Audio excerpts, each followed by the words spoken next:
meus amigos, tudo bem? Hoje eu vou gravar aqui mais um vídeo rápido para vocês e nesse vídeo a gente vai conversar um pouco sobre o processo de hipertrofia muscular.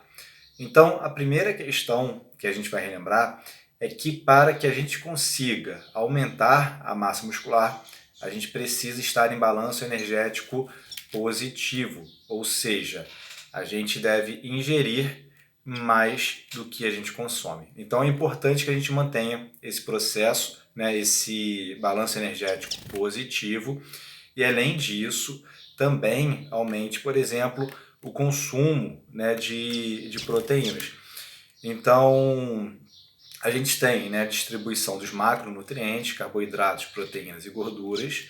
A gente, em grande parte dos objetivos, até mesmo no emagrecimento, a gente prioriza, por exemplo, uma concentração de carboidrato maior, mais elevada, só que no processo de hipertrofia, geralmente a gente aumenta também a ingestão da proteína, ou seja, a gente pode mudar nessas concentrações, aumentando a distribuição da proteína. E relembrando que quem faz, né, essa distribuição, esse cálculo dos macronutrientes é o profissional de nutrição. Então, se você tem dúvida em relação a isso, procure, né, um profissional de nutrição que ele vai te orientar nesse processo.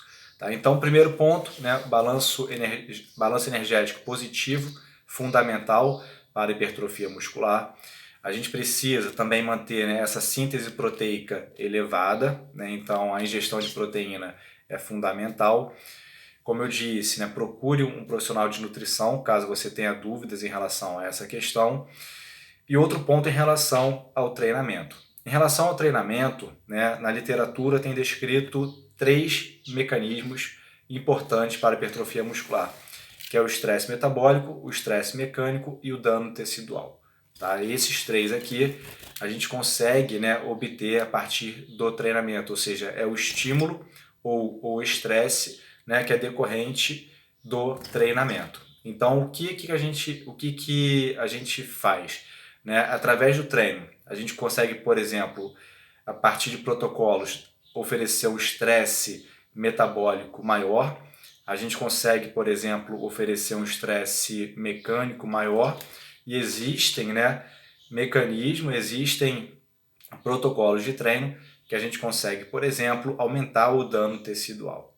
Tá? Em relação ao dano tecidual, é muito comentado porque esse dano tecidual, né, essas dores musculares, por exemplo, após treino, vai reduzindo, né, de acordo com o nível de experiência do praticante. Então, por exemplo, quando a pessoa ela inicia, né, o treinamento, ela sai ali do sedentarismo para iniciar a musculação, geralmente as dores musculares, né, pós-treino, elas são muito intensas. E depois essa dor, ela vai reduzindo e muitas vezes a gente até deixa de sentir essa dor muscular. Isso acontece pelos efeitos das cargas repetidas, ou seja, a partir dessa repetição das cargas, a gente vai criar, o corpo, né, o organismo, ele vai criando proteções, né, como por exemplo o próprio aumento da massa muscular, aumento do recrutamento de unidades motoras, o que faz com que essa microlesão, né, essa dor muscular, ela seja reduzida. Mas sim, existem mecanismos, né, que a gente pode utilizar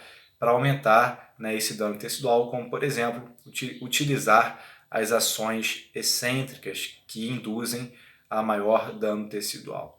Tá? Em relação ao estresse metabólico, por exemplo, protocolos de maior volume, tempo de intervalo mais curto, no qual a gente vai ter uma exigência muito grande dos sistemas, né, de produção de energia e também a produção de vários subprodutos e metabólitos e também uma maior secreção hormonal. Então, a partir, né, de treinos com maior volume, menor tempo de recuperação entre séries, por exemplo, utilizando métodos de treinamento que você combine exercício, você consegue um estresse metabólico interessante. Em relação ao estresse tensional, né, treinamentos no qual você tenha cargas mais elevadas, às vezes tempo de intervalo um pouco mais prolongado, a gente consegue ter uma tensão mecânica maior. Agora, é possível dividir entre estresse metabólico e estresse tensional? Não, não existe essa divisão. A gente tem estresse metabólico e tem estresse mecânico, tem estresse tensional.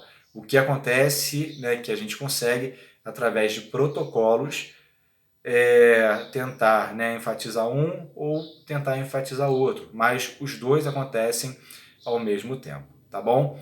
Então, quem quer, né, aumentar a massa muscular, é fundamental, né, ter um balanço energético positivo, ou seja, aumentar a ingestão energética de forma limpa, né? Muitas pessoas acham que comer mais significa comer sujo, e não é, né, o ideal, porque você pode até aumentar o peso, mas vai aumentar também muito o percentual de gordura.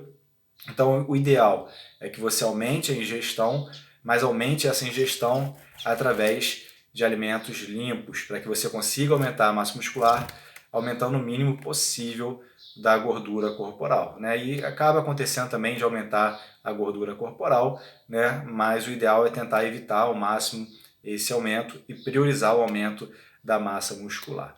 Tá bom? Então, balanço energético, né, positivo, aumentar a síntese de proteínas através de uma ingestão maior de proteínas e realizar protocolos de treinamento que tenha ênfase no estresse tensional, estresse metabólico e no dano tecidual, ou seja, modular esse treinamento para que a gente consiga, né, percorrer aí por diferentes níveis de intensidade, de volume, para que a gente consiga explorar ao máximo esses aspectos relacionados com a hipertrofia muscular. Em relação aos exercícios, variar. A gente precisa variar exercícios para explorar ao máximo também a característica do músculo em questão. Tá? Então, mudar ângulo, relação comprimento-tensão, movimento articular, para que a gente consiga explorar ao máximo o músculo que a gente tem como objetivo estimular. Tá bom? Então, o processo de hipertrofia muscular é um processo, né, que a gente precisa também ter paciência, precisa ter calma, porque ele vai ocorrer em longo prazo, né? Quanto mais você treinar, né, por mais tempo, melhor será essa qualidade muscular. Então não adianta você iniciar um treinamento para hipertrofia muscular já com prazo para acabar. Você pode até melhorar, mas se o seu objetivo for ter um volume, às vezes legal, um volume maior, precisa ter continuidade para que você tenha uma maturidade muscular.